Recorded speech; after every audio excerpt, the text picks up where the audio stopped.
this is Issue once again, and I'm back with another blog about love.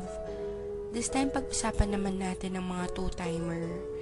Before anything else, wala akong pinatatamaan dito ha. Ito yung kadalasan lang naman nangyayari. Reality kumbaga. Masarap mag two-time, di ba? Yung tipong dala-dalawa sila, tatlo-tatlo, minsan 10-10 pa nga eh. Pero minsan naisip ba natin kung anong epekto nito sa mga nasasaktan natin? Masarap mag two-time. Pag natapos ka sa isa, lilipat ka naman sa isa.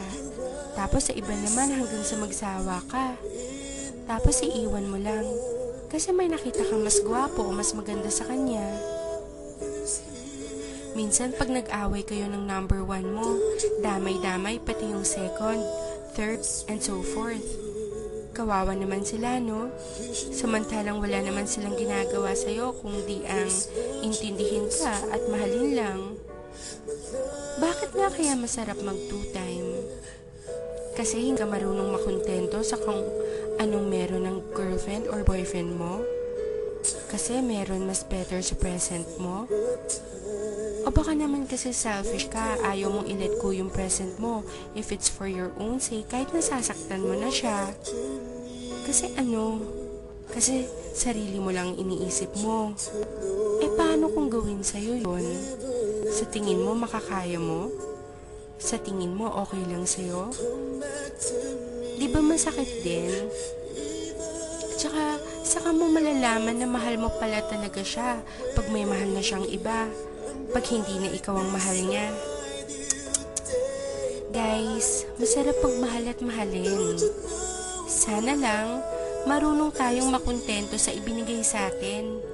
Tayo-tayo na nga lang ang nagkakaintindihan.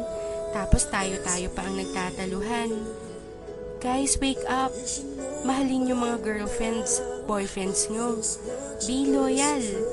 Sorry sa mga natatamaan ko. Ginigising ko lang kayo sa matagal yung pagkakatulog. Baka kasi paggising nyo, wala na yung taong nagmamahal sa inyo ng totoo.